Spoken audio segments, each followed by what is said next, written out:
Apocalipse 19, versículo 7.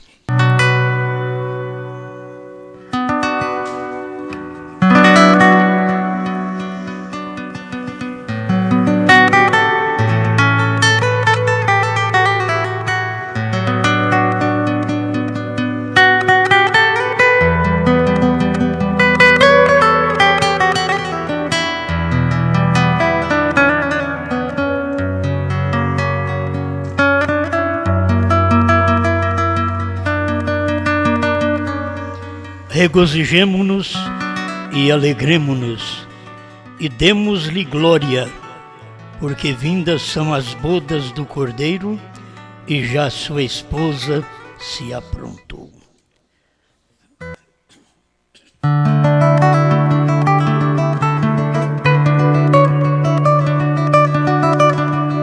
Grande Criador, estamos certos que o Senhor está manifestado na palavra do dia, na escritura do dia, ainda que nós temos o mundo inteiro contra nós. E também o mundo da mensagem, daqueles que diz crer na palavra do seu profeta e não tem conseguido a revelação. São contra esta minoria que não pode prejudicá-los em nada, mas ela tem que sofrer esse tempo final por crer nesta palavra, assim como cada um dos teus filhos pagar o preço de crer na mensagem do dia.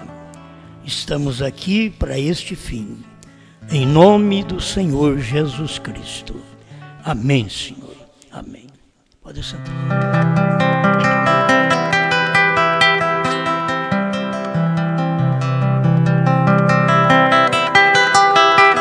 A vinda da noiva perfeita.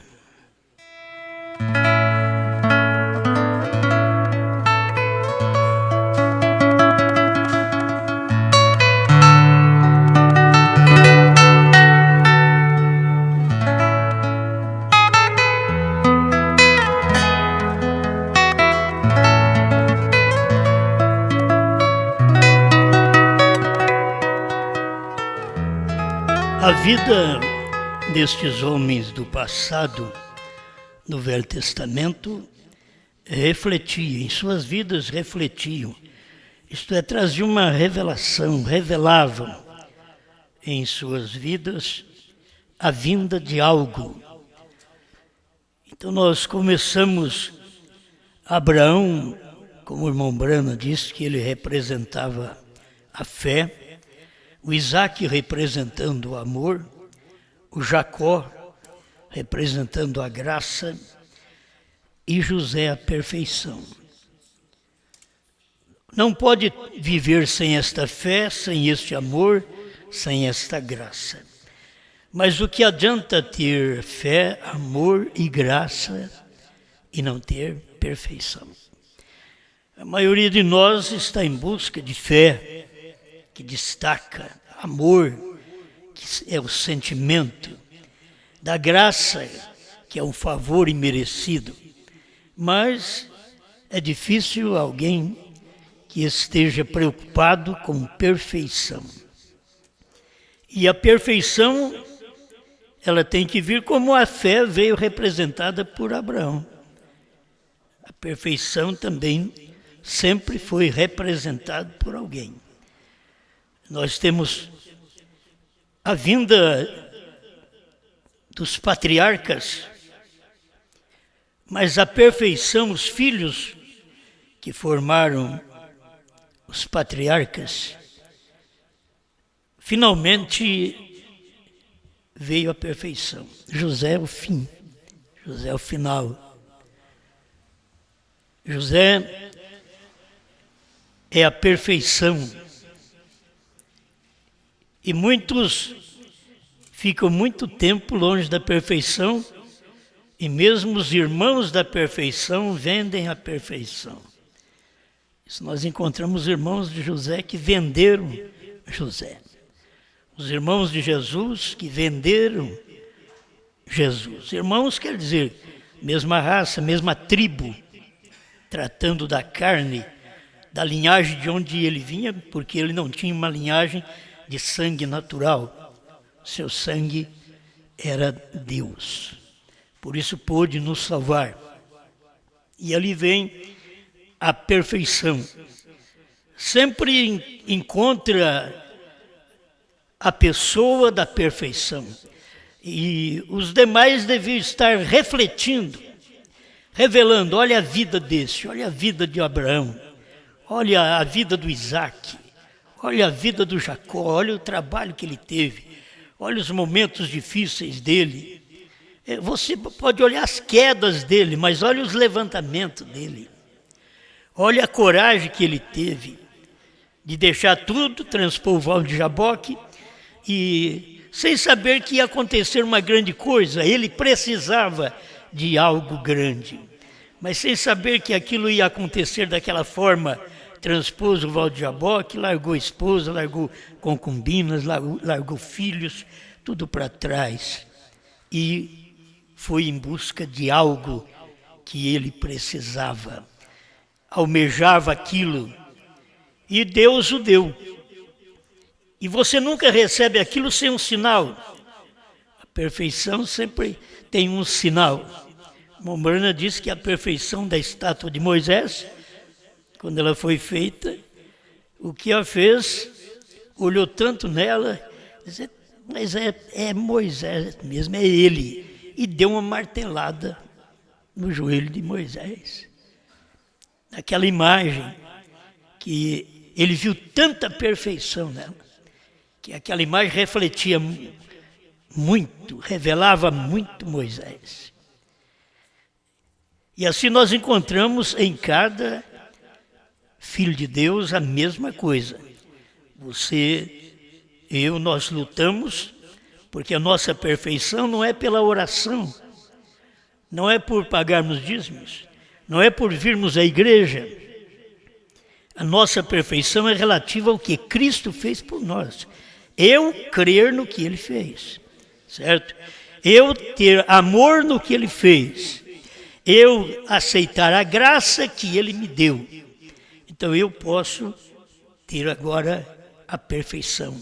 Eu posso chegar a ser um José, que quer dizer perfeito também, porque ali vem perfeição. José é a perfeição e veio no final. Sempre a perfeição vem no final, porque os anteriores refletem, suas vidas revelam, expõem a vinda de um perfeito. Por isso estou dizendo, a vida dos patriarcas refletia a vinda de um perfeito. A vida de Abraão, de Isaac, de Jacó, refletia a vida que seria expressada em José, com liderança no Egito. E nós temos os profetas do Antigo Testamento, que através deles, nós olhando em seus ministérios, no que eles fizeram, nós vamos notar que eles estavam refletindo a vinda de um perfeito. Eles eram imperfeitos. Você não pode encontrar perfeição em Moisés e assim por diante. José, ele era perfeito e tinha um arranhão, certo? O irmão Brana diz, mas só que tinha graça para passar naquele arranhão e apagar o arranhão.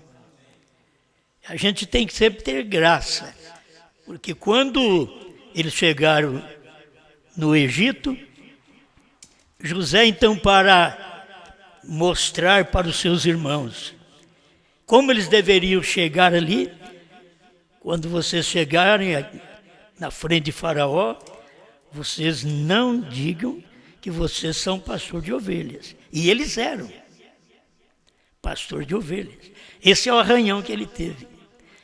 Mas quando Jacó chegou, ele disse, seus servos são pastores de ovelhas. Mas o José Diz que não era para falar. Mas a graça, o Jacó, que tinha feito tanta coisa errada, agora tinha um reflexo para apagar uma revelação, uma exposição em sua vida, em sua fé, que podia apagar o arranhão de José. Vocês entenderam? Então tem coisa que você vê um arranhão no William Branham, e a gente vê esse arranhão em William Branham. Quando aqueles advogados ligavam, e ele já estava cheio daquilo, ele correu para o fundo de casa e disse para a esposa: diga para eles que eu não estou. Era um arranhão que Branham teve também. A perfeição. Teve um arranhão.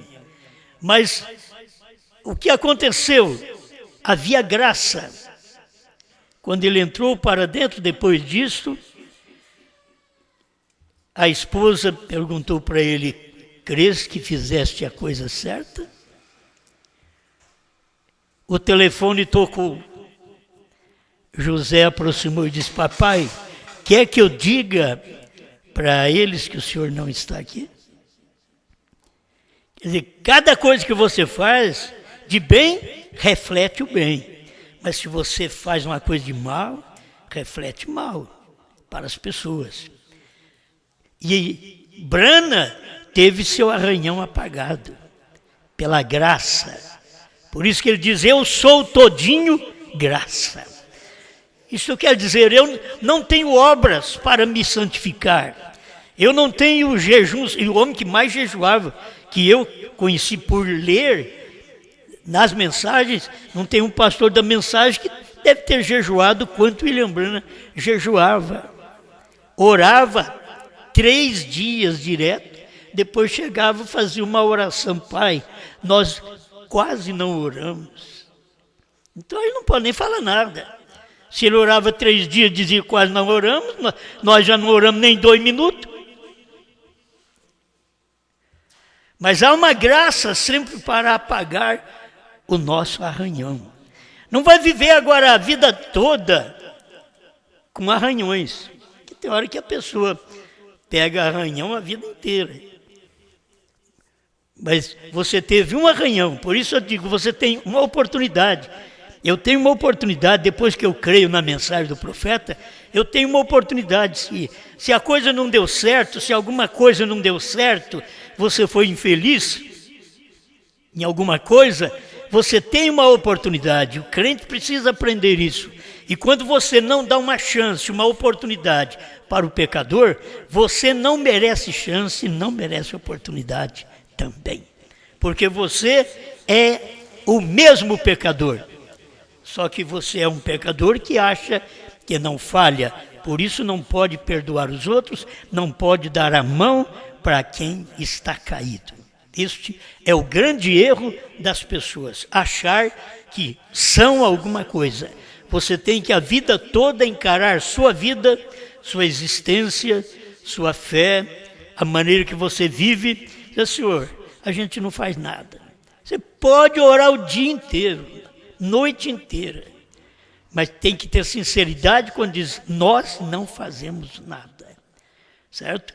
E eu pergunto: o que nós temos feito, o que eu tenho feito para poder ter este povo que me ouve aí fora?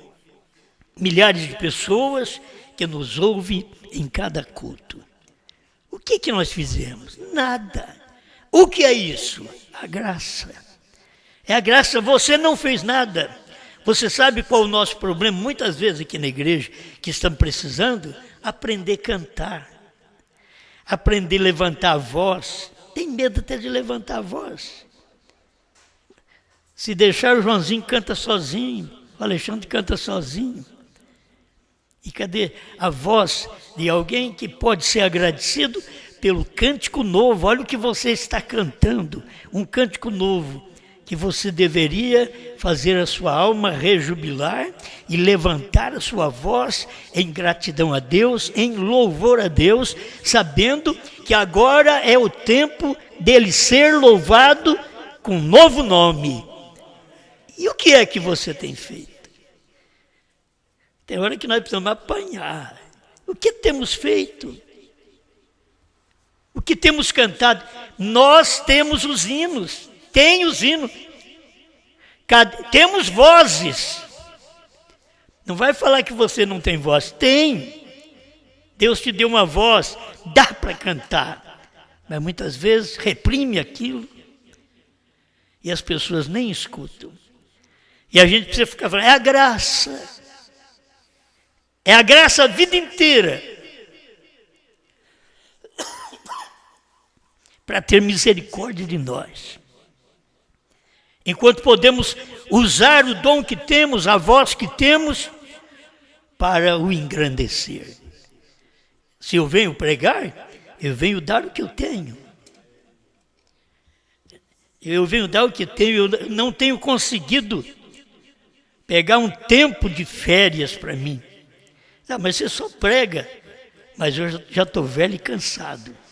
Mas eu não consigo pegar férias. Eu tenho que falar. Se é pouco, mas eu tenho que falar. Mesmo quando a gente pensa que não tem nada, ali vem tudo. Porque não é nós, não somos nós, é Ele. Quando você coloca Deus em primeiro lugar e que você não é nada, você vai ver como a coisa vai ser manifesta. Deus vai usar gente simples para poder refletir aqueles que ali na frente terão que aparecer de uma forma simples. É isso que Deus fez, Deus do Velho Testamento. Olha o tipo de homens, de profetas que Ele usou. Ele não tirou homens grandes, eruditos, formados em grandes coisas para poder ser seu profeta. Mas Ele tirava eles lá do meio do gado, pastor de ovelhas, chamava eles, lhe dava uma palavra, um ministério, e eles prosseguiam com aquele ministério, de uma maneira simples. Muitas vezes não podemos ter nada porque achamos que temos alguma coisa, e quem acha que tem não precisa de mais nada. É o espírito de Laodiceia, sou rica e abastado, não preciso de coisa alguma. E não sabes que és um miserável, desgraçado, pobre, cego e nu. Isto é o pior, é termos o veredito de Deus, quando nós dizemos uma coisa e Ele diz outra contra nós. Nós dizemos que estamos vendo e Ele diz, você é cego. É o espírito da igreja. Por isso, a igreja, ela tem que chegar à perfeição. E eu não estou esperando chegar à perfeição, a eu ficar novinho, para ser perfeito. Chegar à perfeição é você receber a palavra que Deus deu em suas eras e ver esta palavra sendo agora completada em você. Elas estavam refletindo a sua vida. A mensagem de Lutero estava refletindo que viria uma noiva perfeita. Você quer ver? 301, o tempo da colheita. Como Noé, Moisés, Davi, refletiu a vinda deste noivo perfeito.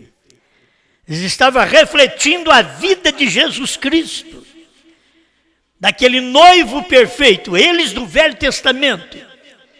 Agora, escuta, da mesma forma, fez Lutero, Wesley e os pentecostais, refletiram a vinda da noiva perfeita. Porque o noivo perfeito, já veio o noivo perfeito, é a palavra feito carne.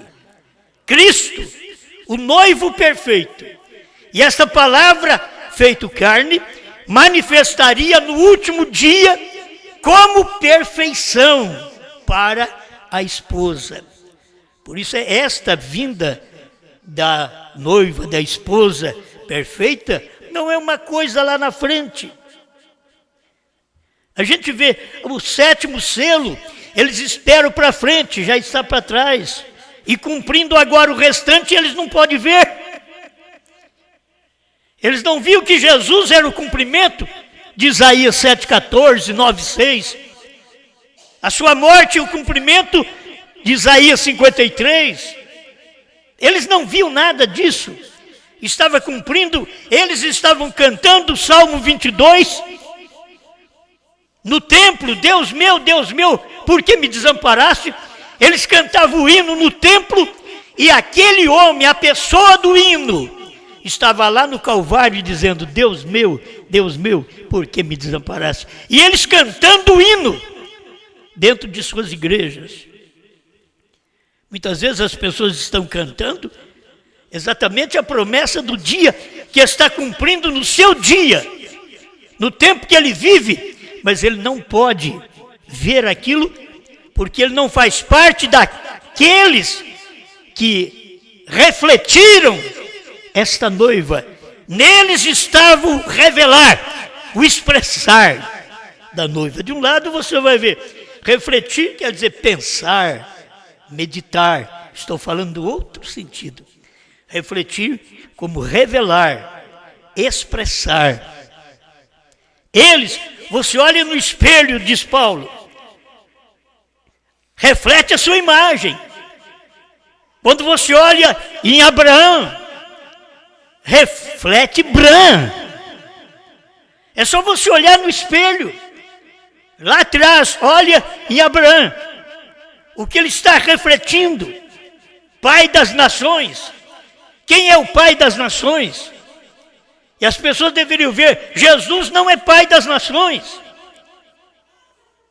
O pai das nações é Abraão, é HM. O pai das nações para o nosso tempo é Bran, é HM. Mas você tem que olhar no espelho, colocar aquela palavra do dia frente ao espelho divino.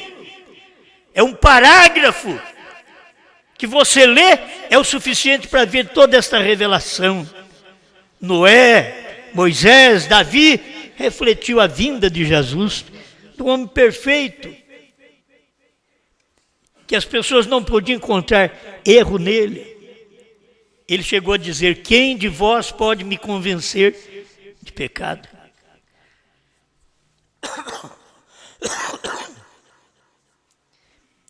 Quem de vocês pode convencer que eu tenho errado? Ninguém podia falar nada. Ali era Deus perfeito.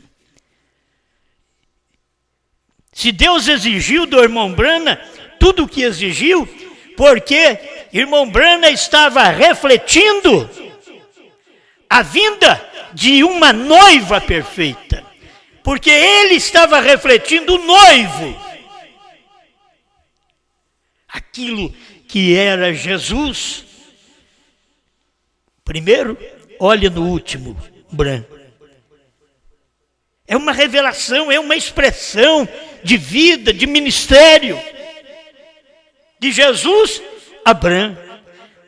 Olha a revelação de William Branham, quando na terceira puxada, revelando os selos, os trovões, o novo nome. Quando você olha nele, aí você tem que ver a vinda da noiva, da esposa perfeita. E quando ela chegou, eles nem perceberam. Porque a gente pensa, e vamos continuar pensando assim, que a noiva é muito grande, tem milhões de crentes por todo lado no mundo. Então ela é muito grande, ela não pode ser um grupinho. O povo salvo tinha milhões no tempo de Noé, não podia ser 8, mas era. Tinha milhões, mas não podia ser um arrebatado, mas foi. Só Enoque foi arrebatado. Eles esperavam que não fosse só 8 que entrasse na arca. A providência divina é tremenda. Faz compartimento para tudo, para animais rastejantes, para aves e para o homem no terceiro compartimento. Não tinha homem para encher aquilo. Ele encheu de animais. 8 pessoas apenas. No terceiro compartimento, na terceira puxada, na terceira etapa da pregação do profeta. 8 pessoas. Noé mais 7. E a porta se fechou. E a porta se fechou em cima. E Deus selou aquela porta. Porque para mim, eu prego isso como vendo que Deus conhecia o coração de Noé.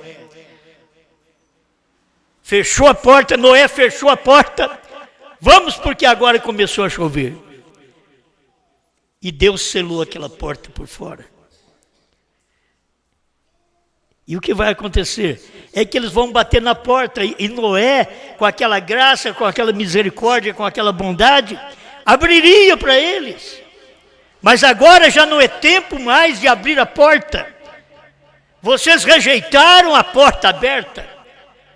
O espaço de tempo que vocês têm da misericórdia divina foi o espaço de tempo que William Branham viveu na Terra, até 1965.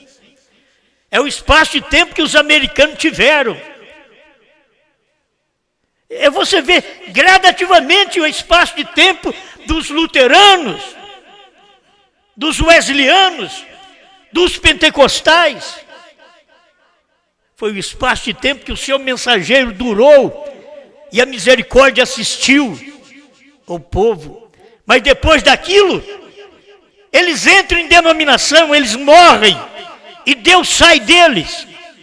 E eles não percebem que eles perderam o principal. Porque eles não viram nenhum reflexo.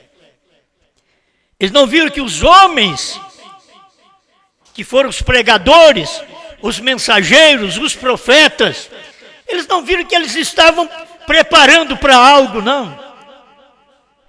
É como você tem 9 meses de sua gravidez, mas o que vai fazendo? Vai preparando, porque vai chegar alguém importante, vai chegar uma criança, então você vai preparando para aquilo. Há muitos anos atrás, não tinha pré-natal. As mulheres se engravidavam e depois davam à luz. E nem médico, era parteira. Minha bisavó mesmo era parteira. Agora tem tudo fácil. É grátis também.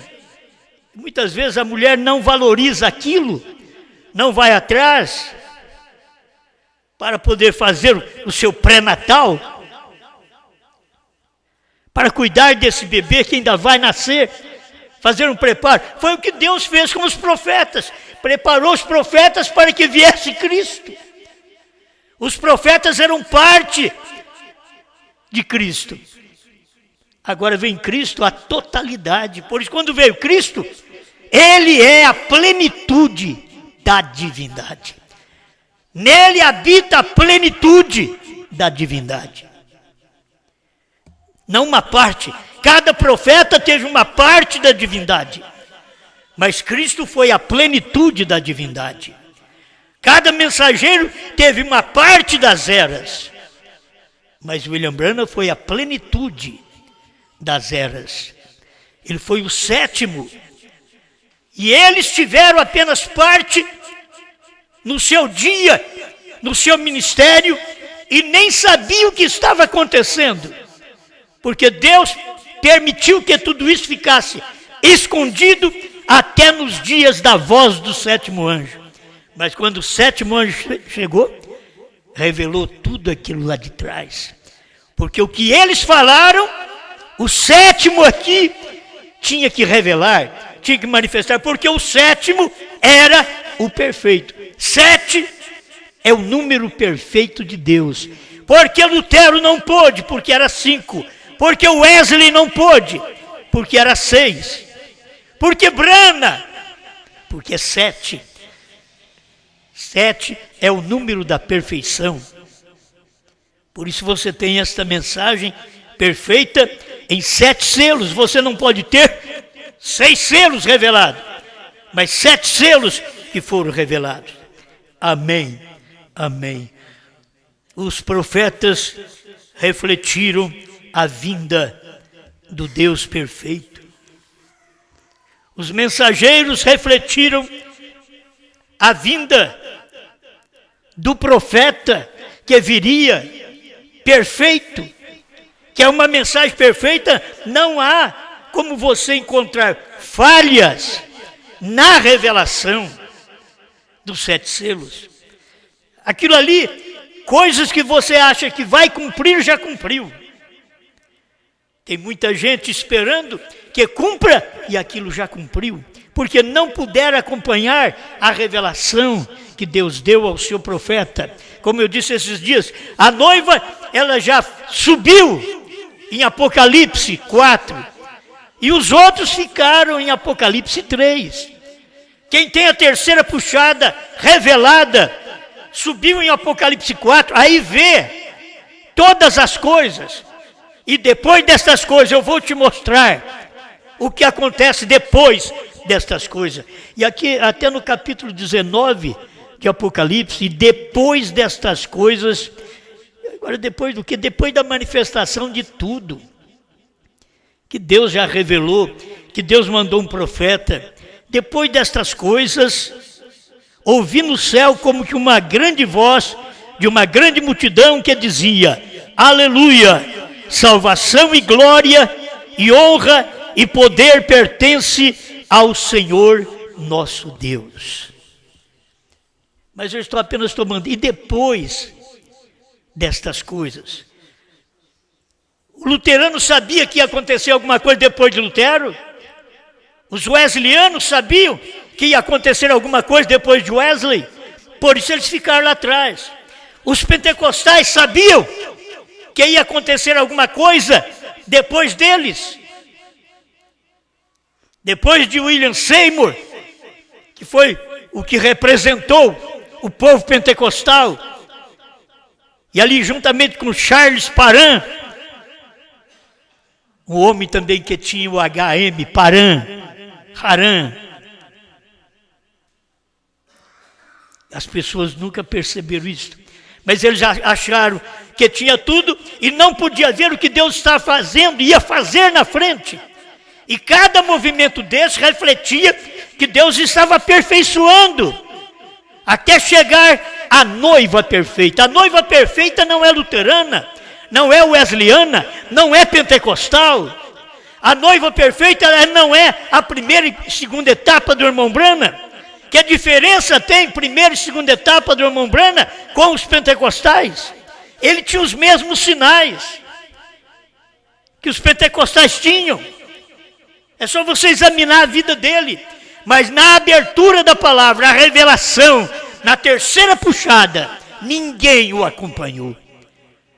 Mas eles achavam que ele já tinha tudo. Por que os irmãos estão parados na primeira e segunda etapa? Porque eles creem que eles já têm de tudo. E Deus avançou e eles ficaram para trás. Agora, o nosso profeta vem nessa última era como mensageiro. E um mensageiro que tem perfeição. Se o irmão Branham revelasse 6 selos, não tinha um ministério perfeito. Todo mundo que crê em William Branham, que acha que ele revelou 6 selos, não é ministério perfeito. O ministério perfeito está na revelação dos 7 selos. E se você vê só 6, você não está vendo perfeição. Porque se você vê 6 selos revelados, você perdeu o principal, que foi o homem pelo qual Deus estava revelando os 7 selos, que era o 7º anjo. O 7º anjo, Deus usou ele para revelar os selos anteriores. E todos os selos anteriores estavam mostrando, refletindo, que viria um selo superior. E esse era o 7º selo. Mas quando chegou, era tão simples. Branham era tão simples. A vinda do Senhor, que a gente pensa, vem com anjos ali no céu e trombeta, já estamos à procura de um monte de pistão, e trombone, e trombeta. Nada disso. Tudo que a gente pensava já pode jogar fora, na lata de lixo. Não é isto. Quando ele veio, trombeta é uma mensagem. Não é um instrumento, é uma mensagem. A trombeta, ele veio com a trombeta de Deus, a mensagem de Deus. E aquela mensagem, aquela trombeta refletia algo que viria perfeito. Por isso, quando tocou a 7ª trombeta, que é do 7º anjo, estou falando agora dentro do povo gentil, não a 7ª trombeta de Apocalipse 11:15, não é essa para os judeus, mas quando tocou a 7ª trombeta, quando o 7º anjo tocasse a sua trombeta, cumprir-se-ia um mistério, segredo de Deus, conforme ele anunciou aos profetas seus servos. Isso tudo já aconteceu. Amém. José, o último filho, representou a perfeição de 12 filhos de Jacó. José, a perfeição. E este era um filho que veio no final da vida. Que coisa! É Deus fazendo uma operação tremenda desta para trazer para Jacó um rapaz deste. O José, perfeição, odiado por seus irmãos.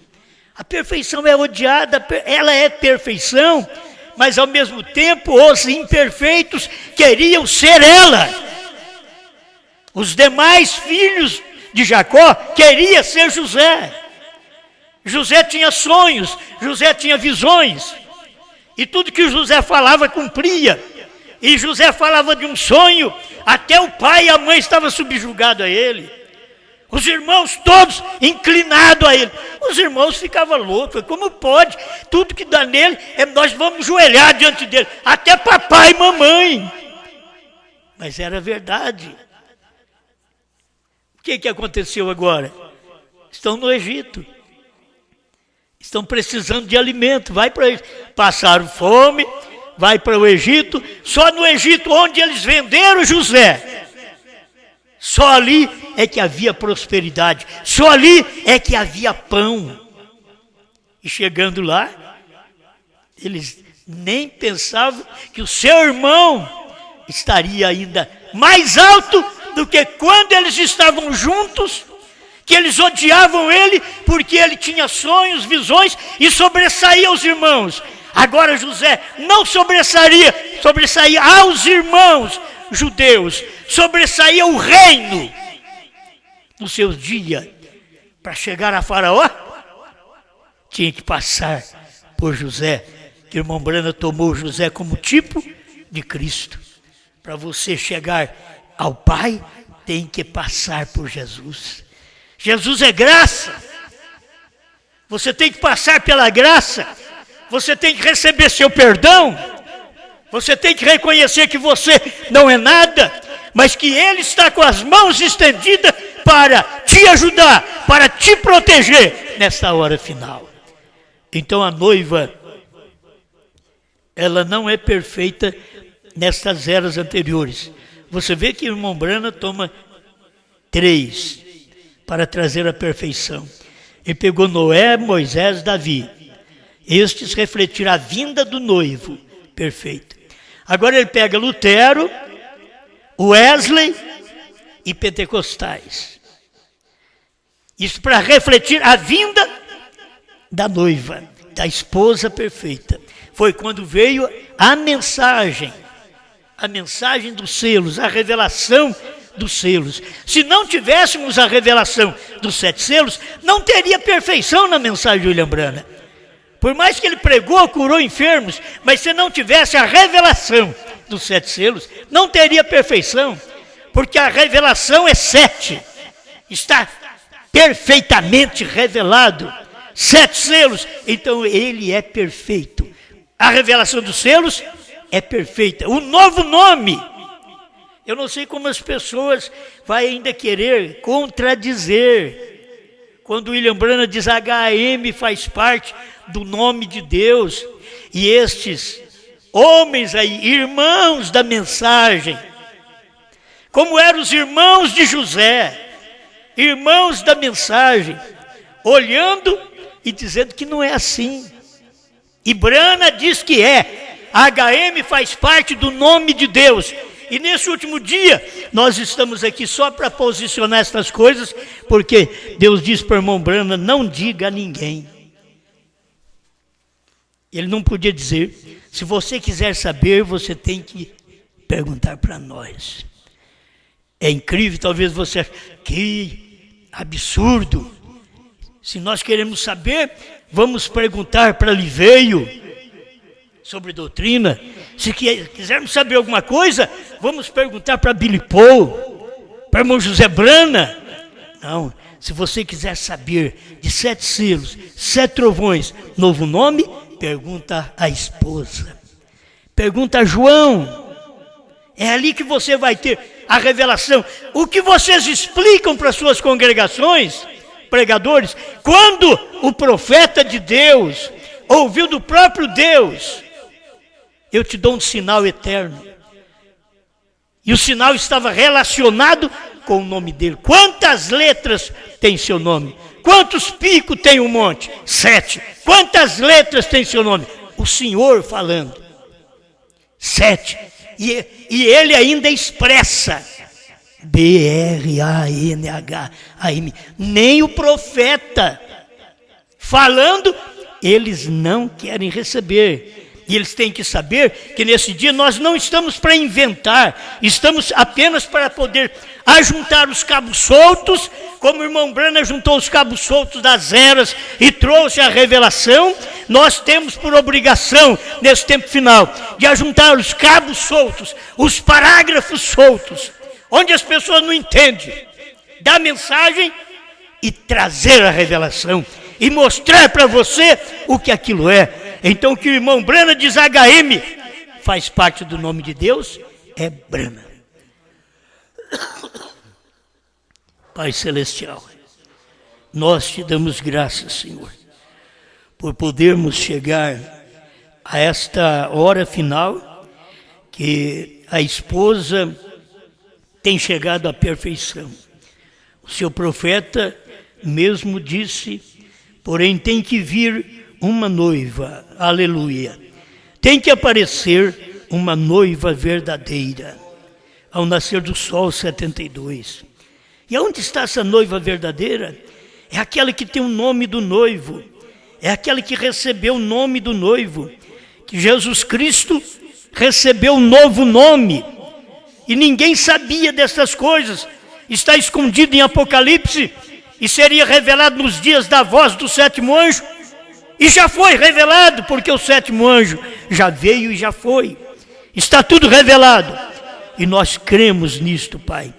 Olha a vinda da noiva perfeita. A noiva 7. A noiva Brana. A noiva do último dia. A esposa que tem recebido um novo nome. Que canta, que adora cânticos espirituais no novo nome do Senhor Jesus Cristo. Um novo nome de Deus nesse dia final, manifestado para a sua igreja. Ajuda este povo com esta luz para a tua glória. Amém, Senhor. Amém. Vou falar de William Branham, que também foi nascido no poder que tinha Jesus.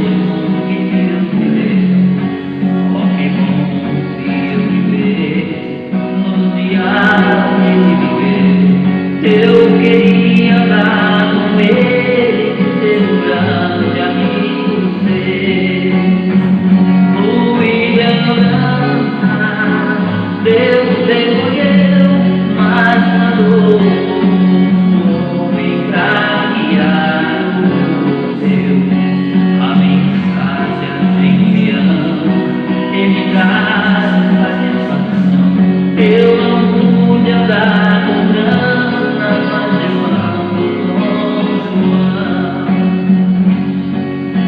seu comportamento, a maneira de andar, ele usava a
criança, agora lá em Castanhal. Vamos pedir a Deus a favor desta criança. Vamos ficar de pé. Você já prepara o hino aí para a criança, né? Que é muito bom nós seguirmos. Tem o pastor Mendes, está lá, mas ele pediu para a gente apresentar a criança, né? Deus abençoe. Pastor Mendes, sua congregação lá em Castanhal, Pará, que estão também nos ouvindo, com vários irmãos, né? Deus abençoe. Então, irmão Mateus, se é o irmão Mateus que vai pegar a criança, então toma a criança para nós apresentarmos, ou mesmo o pastor quiser tomar a criança para nós fazermos esta apresentação. É o pai, é o irmão Mateus, a mãe é a irmã Priscila e a criança Eric Mateus. Eis que os filhos são herança do Senhor, e o fruto do ventre o seu galardão. Que cada um de nossos filhos possa ser verdadeiramente herança do Senhor. Amém? E isso é importante, os filhos, herança do Senhor. O fruto do ventre, os filhos, galardão de Deus. Que muitas vezes as crianças não percebem e depois, quando ficam grandes, não prosseguem o caminho, mas Deus tem dado uma promessa, se eles podem aproveitar desde pequeno, desde criança. Os filhos são herança do Senhor. Toma a criança aí agora, meu irmão Mateus. Pai Celestial, nós confiamos em Ti e reconhecemos, Senhor, que as crianças não são batizadas, mas são apresentadas ao Senhor, para depois que elas crescerem, elas pedirem o seu batismo em nome do Senhor Jesus Cristo. Mas agora eu venho, em nome do irmão Mateus e da irmã Priscila, tomar esta criança, o Eric Mateus, em nome de Jesus Cristo, eu te apresento a Deus. Sê tu uma verdadeira bênção, que o Senhor te proteja e te livra de todo mal, e que vença as coisas que vierem em sua frente, para a glória de Deus. Amém. Amém. Vinde, meninos, vinde a Jesus, Ele ganhou-vos bênçãos na cruz. Os pequeninos Ele conduz, ó, vinde ao Salvador.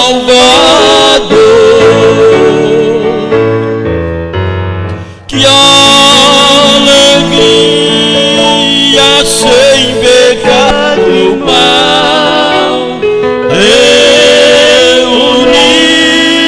reunirmos todos afinal, juntos na pátria celestial, perto do Salvador. Bom, aí está o pai, o irmão Mateus, a irmã Priscila, a criança Eric e o pastor Mendes, né? Deus abençoe. Muito bom, é um privilégio que nós temos também de apresentar estas crianças que estão chegando. Vai aumentando a congregação, né? Se não vier de fora, pelo menos aumenta as de dentro. Muito bem, Deus abençoe. É oração para o irmão Delcides e família de Londrina. Agradecimento pelo aniversário do irmão Ronilson, que ocorrerá amanhã. Agradecimento pelo aniversário da irmã Miriam Florindo, ocorrido ontem. Irmã Neuza Floriano pede oração por Marisa. Irmão Luciano e irmã Cássia agradece a Deus pelo aniversário do seu filho Israel. Oração em favor de Geno. Irmã Lourdes de Araguari, Minas Gerais, pede oração por suas filhas Vanessa e Angélica e para o seu lar. Grande Pai, o Senhor conhece melhor que nós a luta, a dificuldade que tem as pessoas, a doença que assola muitas vezes os corpos e que as pessoas esperam unicamente em Ti. Elas confiam no Senhor. Põe a Tua mão divina sobre o irmão Delcide, sobre sua família, que seja abençoada para a Tua glória. Dê a Tua bênção aos aniversariantes, irmão Ronilson, irmã Miriam Florindo, que sejam abençoados com muitos anos de vida. Abençoe também a Marisa, que ela alcance a saúde que ela precisa, pois Tu és o grande curador. Pai, aceita também o agradecimento aí do irmão Luciano, da irmã Cássia, pelo aniversário do seu filho Israel, que ele tenha vida e vida com abundância. Oramos para o Geno, que ele seja abençoado. A gente não sabe o que ele sofre, mas o Senhor sabe. Entra nesta vida e tira o mal com a bênção do Calvário. A irmã Lourdes de Araguari, a gente sabe as suas lutas, suas aflições, o que ela passa, a dificuldade muitas vezes no lar e a fé que ainda tem que permanecer firme, e ela pede a favor de suas filhas Vanessa e Angélica e para o seu lar. Derrama as Tuas bênçãos, Pai, aquilo que não podemos fazer porque estamos distante, o Senhor está perto. Orienta esta mãe para que ela possa agir da forma correta dentro deste lar e ser abençoada juntamente com as suas filhas, em nome do Senhor Jesus Cristo. Amém, Senhor. Amém. Deus te abençoe. Vamos em paz, muito obrigado. Olha, domingo é ceia, né? É dia de ceia, domingo? Estão certo? Domingo é ceia, vamos estar aqui adorando a Deus. Me parece que pastor Mendes e família, irmão Mesquita e família, irmão Alex, deve ir lá para Fortaleza, Ceará, e ministrar a ceia lá também, juntamente conosco, para os irmãos de Fortaleza, Ceará. Deve reunir para este culto, então, domingo que vem, estarmos juntos. Deus abençoe. Durante a semana estamos aqui, se Deus quiser, para vos ajudar. Quinta-feira e sábado também. Muito obrigado. Boa noite Brasil. Boa noite Portugal e vocês da África. Deus abençoe vocês dos Estados Unidos também, que estão sempre conosco. Muito obrigado. Boa noite, povo de Deus. Amém. 24 horas no ar, direto também com o irmão Mesquita, que faz essa transmissão para todos vocês. Deus vos abençoe. Lá na Califórnia também, Deus abençoe todos os nossos irmãos ali na Califórnia que nos ouve. Muito obrigado. Boa noite.